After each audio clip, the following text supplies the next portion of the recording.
This story is titled, Ex-Wife Demands My Life-Saving Cancer Treatment Money to Buy Her New Stepson a Sports Car. When I refused, she dragged me to court and regretted it.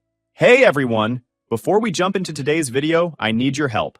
We've noticed the channel is losing some traction, and subscribing is one of the best ways you can support us. It's quick, free, and it helps us keep bringing you awesome content. Your support means the world. Let's keep this channel growing together. Thanks so much. Now let's start the video. Hey guys, I never thought I'd be here spilling my life story like this, but honestly, I need to get this off my chest.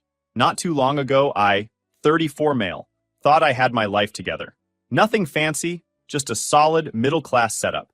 I had a steady job, a little house, and a family that I thought would stick by me no matter what. Turns out, I was way off. I was married to Ashley for almost 10 years.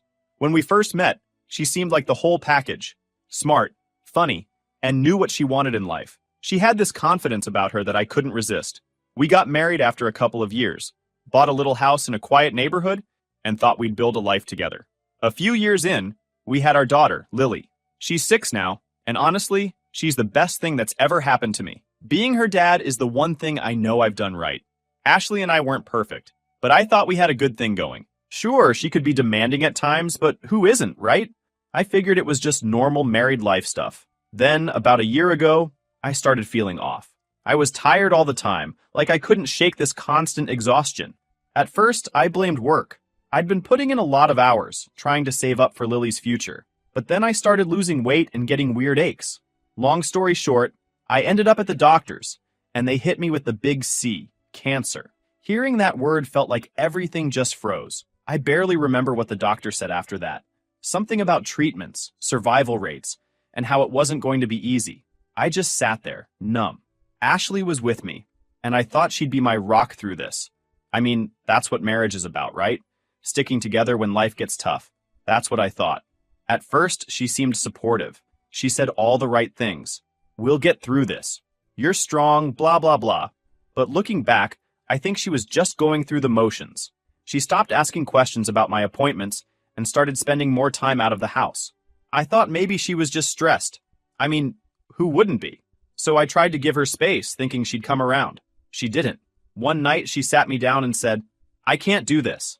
Just like that. She said she wasn't cut out for a life with a sick husband. She wanted someone healthy, who could still provide for her and Lily. I didn't even know what to say. I just sat there, stunned. She was calm. Too calm.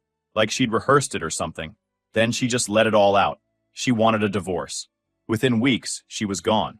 She took Lily, emptied our savings account, and left me with the house and the bills. The divorce process was brutal. She hired some big-shot lawyer who wiped the floor with me. I ended up losing almost everything.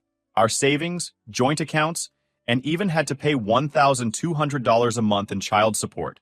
I didn't fight the child support because, honestly, Lily's my world, and I'd do anything for her. But still, it felt like a punch to the gut. So there I was, sitting in an empty house, trying to figure out how I was going to handle cancer treatments, pay child support, and keep the lights on. Ashley didn't care. She was off living her new life, like I didn't even exist anymore. And the worst part is, she didn't even try to hide her reasons. She told me flat out, I need a fresh start. I can't be tied down to this. Like I was some broken thing she needed to get rid of. Looking back, I realized there were warning signs. Ashley always had a way of making things about her. If I was sick with a cold, she'd complain about picking up the slack.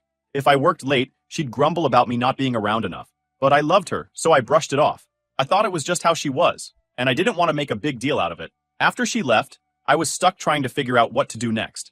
I had cancer treatments to start, bills piling up, and no idea how I was going to make it all work. It felt like my whole world had been turned upside down. But one thing I knew for sure, I wasn't going to let cancer or Ashley take me down without a fight. And that's where it all started. The first few weeks after the divorce were rough. Bills started piling up. Mortgage payments, utilities, medical expenses. My health insurance wasn't terrible, but the co-pays for chemo and other treatments added up fast. Plus, I still had to send Ashley the monthly child support, which was pretty much my entire paycheck after everything else. I tried not to think about how she'd taken all our savings and left me with nothing but this house. I started treatment not long after the divorce was finalized. Let me tell you, chemo is no joke. I thought I was tired before, but this was a whole new level of exhaustion. I'd come home from the hospital, collapse on the couch, and barely have the energy to move. Some days, even getting up to make a cup of tea felt like running a marathon. But I kept pushing through because I didn't have a choice. I wasn't just fighting for me, I was fighting to be there for Lily. Ashley, on the other hand, was living her best life. She remarried within a few months, which wasn't a huge surprise. She'd always been the type to move on quickly when things got tough. From what I heard, her new husband was loaded, which explained why she wasn't in any rush to get a job or contribute financially. She'd send me the occasional text about Lily, mostly to ask for extra money for essentials like new clothes or school supplies. But other than that, she was radio silent. At first, I tried to be civil. I didn't want to make things harder for Lily, and I figured Ashley would eventually come around and realize how unfair she'd been. But she didn't. Every time I tried to talk to her about splitting the costs for Lily's needs or, maybe giving me a break since I was literally fighting for my life, she'd shut me down. "You're her father," she'd say. "It's your responsibility." Like she hadn't just taken everything and left me in the dust. I didn't want to tell anyone what was going on. I was embarrassed, honestly.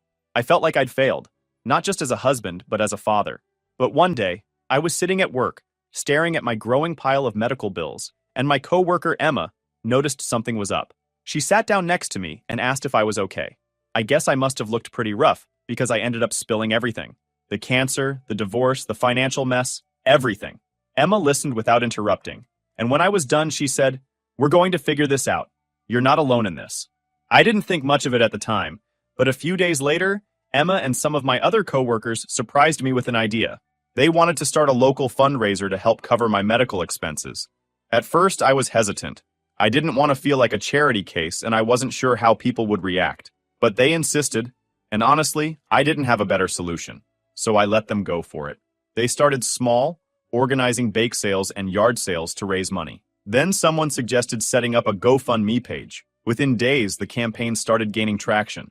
People I barely knew were donating and sharing my story on social media. My coworkers wrote updates about my battle with cancer, and they didn't hold back.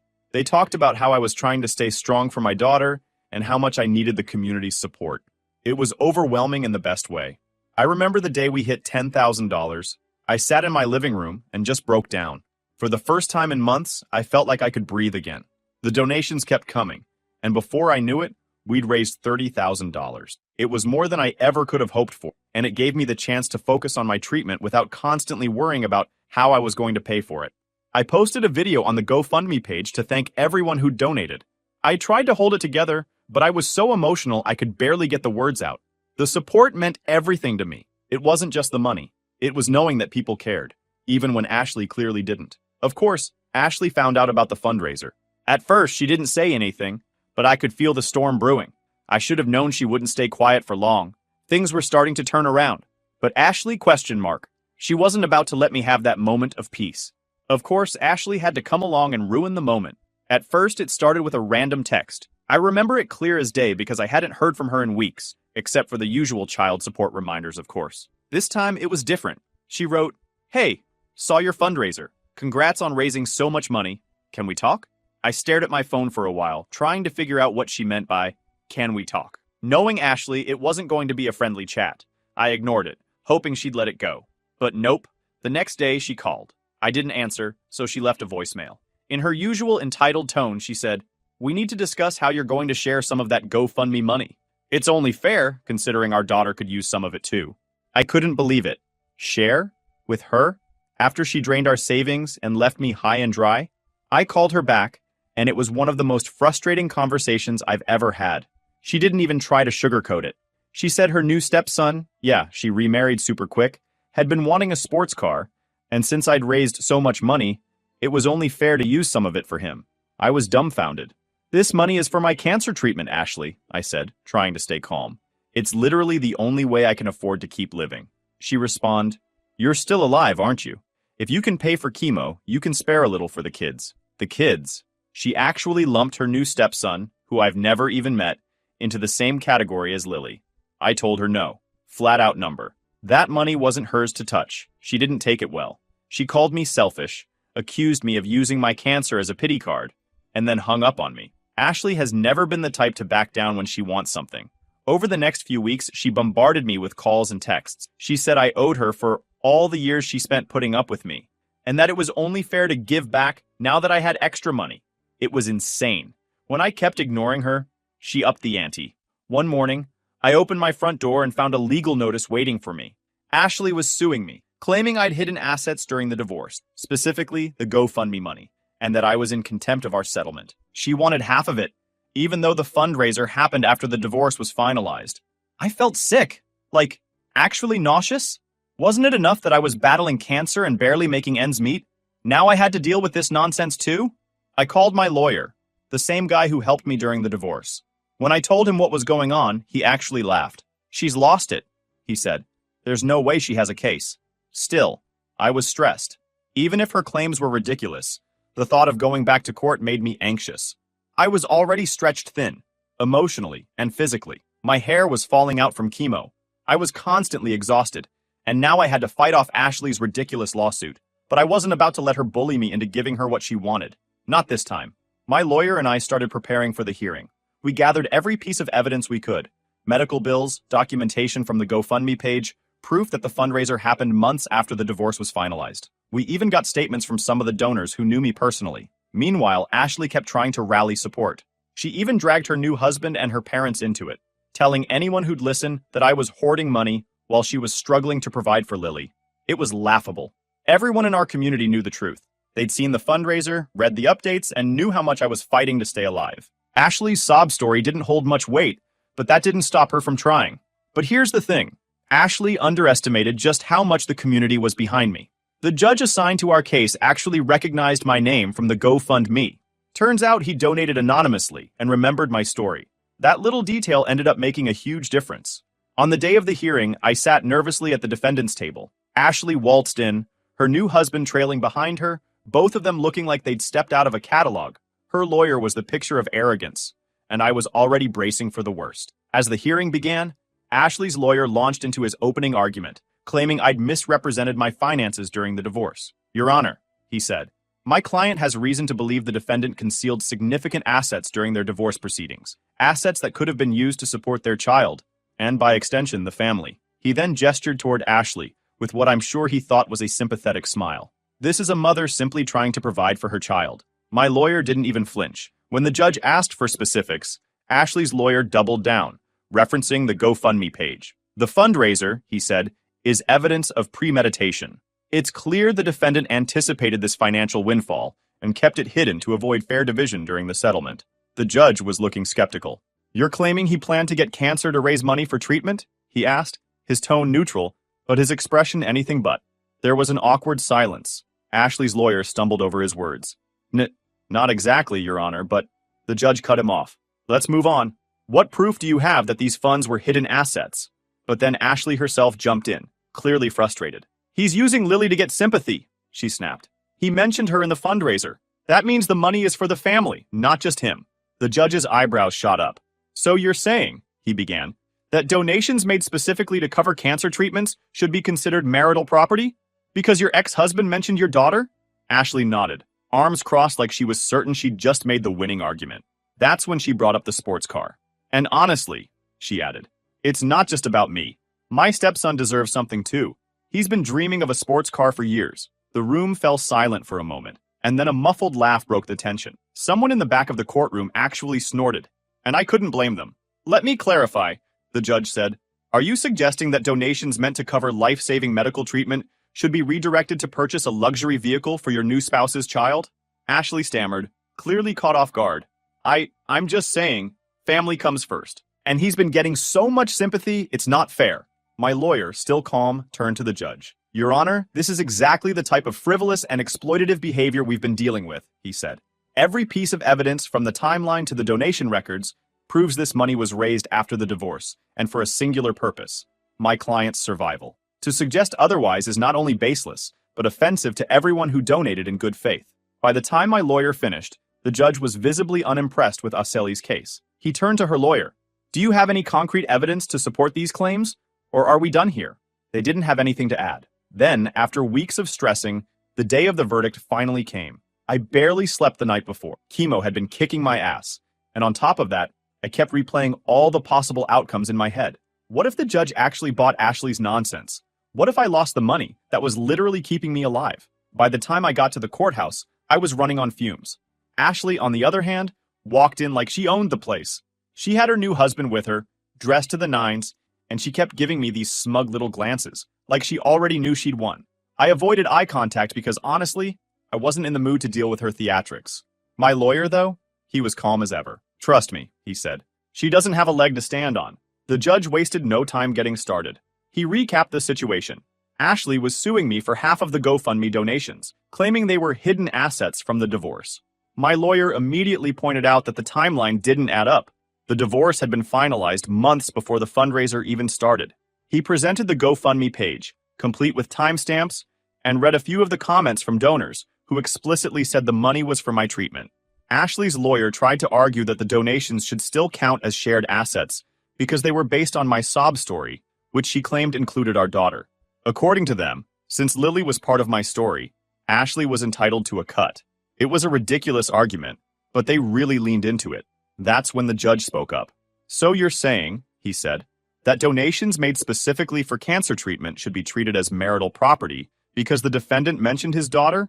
His tone was calm, but you could tell he wasn't buying it. Ashley, of course, couldn't help herself. She jumped in saying, he's using Lily to get sympathy. If he has that much money, he should be helping his family, not hoarding it for himself. I could feel my blood boiling, but I kept my mouth shut.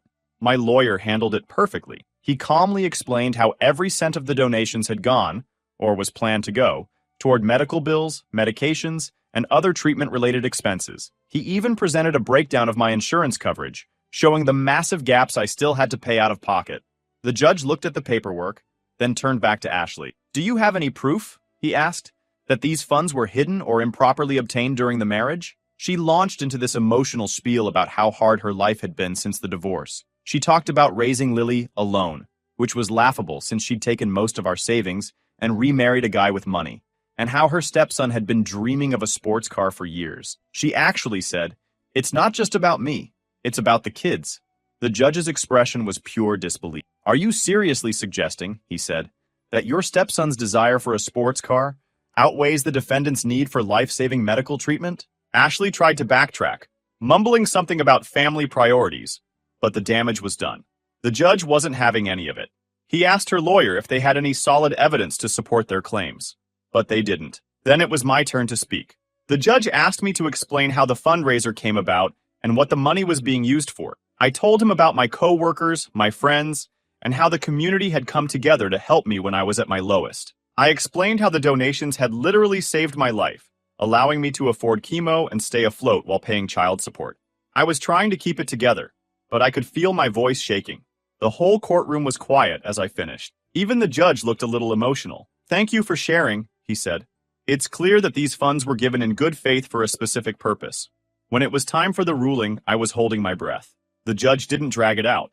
He dismissed Ashley's motion with prejudice, meaning she couldn't bring up the same nonsense again.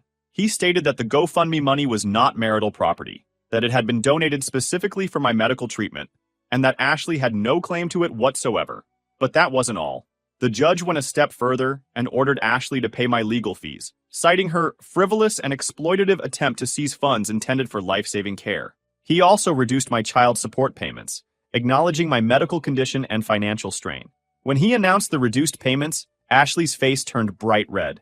"That's not fair," she shouted. "I'm raising his daughter." The judge stayed calm and reminded her that she'd taken the majority of our savings in the divorce, and that my income was now severely limited. He wasn't buying her act, and it was glorious.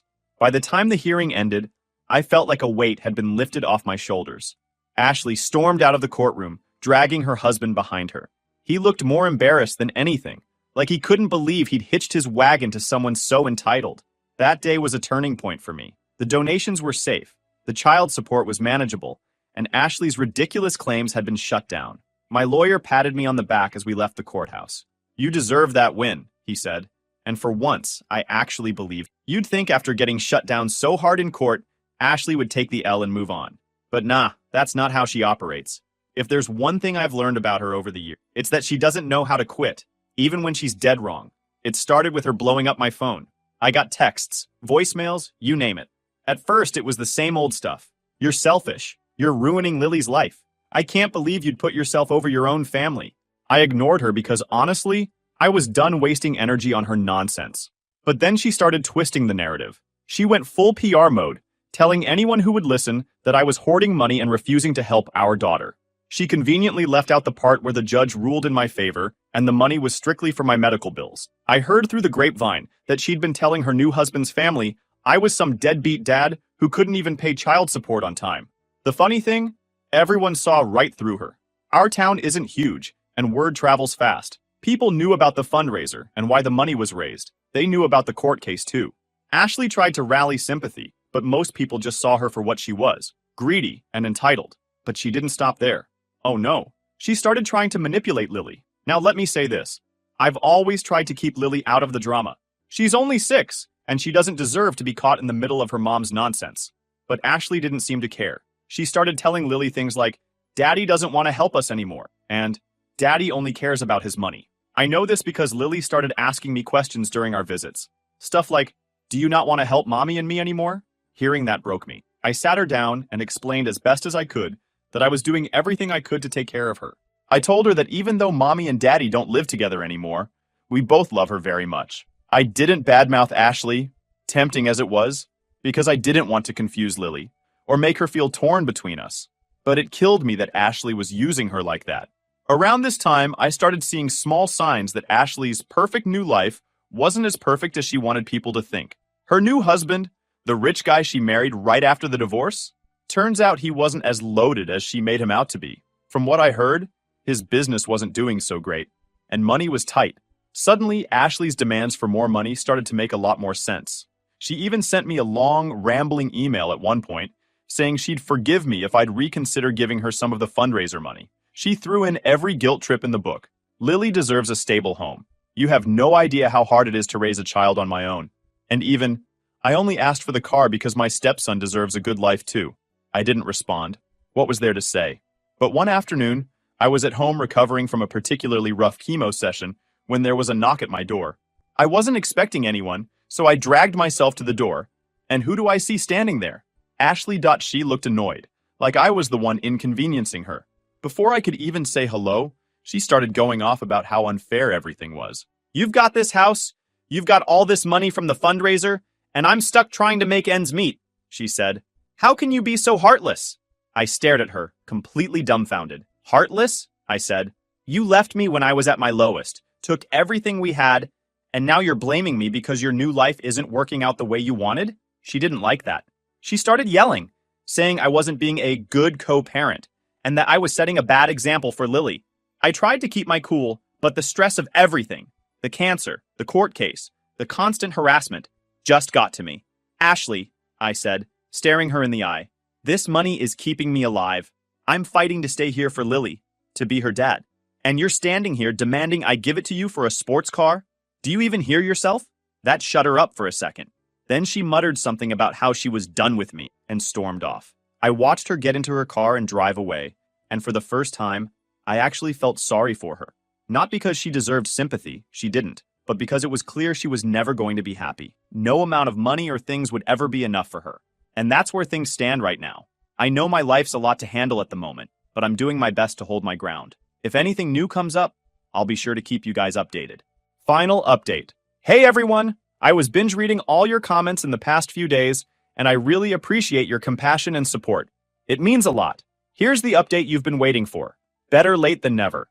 So, after Ashley's little doorbell drama, I half expected her to pull another stunt, but to my surprise, she finally backed off. Maybe she realized she wasn't getting anywhere, or maybe her new life was too much of a mess for her to keep bothering me. Either way, the silence was golden.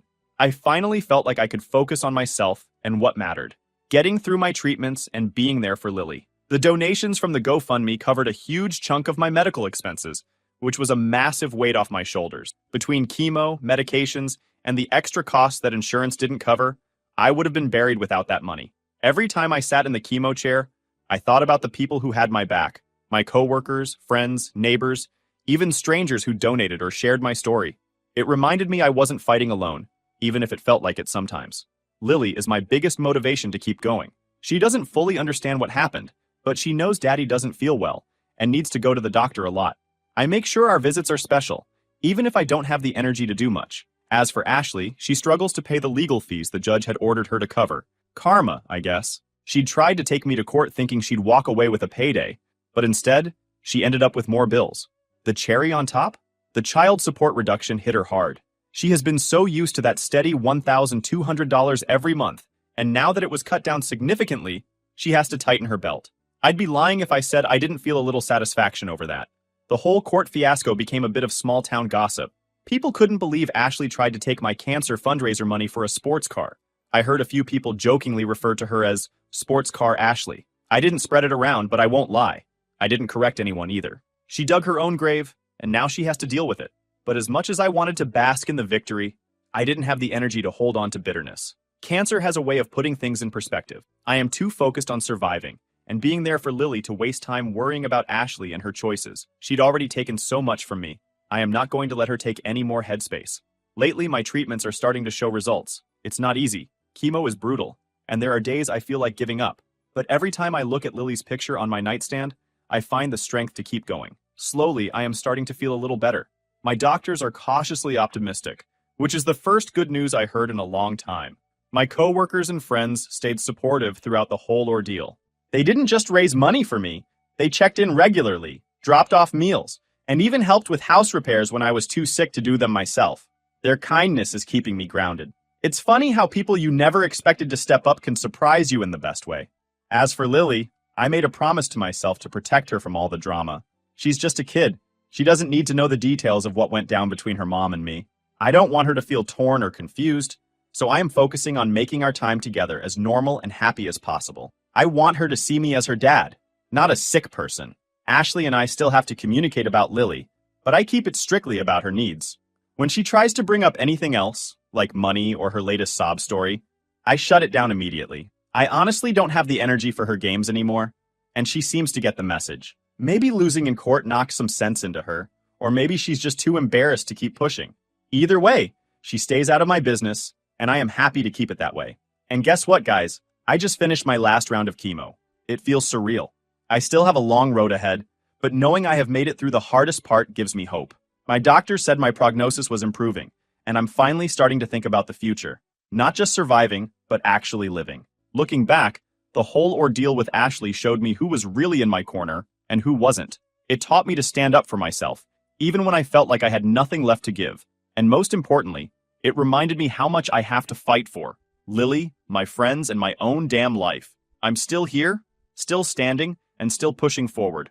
And that, my friends, is something no one, not cancer, not anyone, can take away from me. Thanks for sticking until the end. Wish me luck.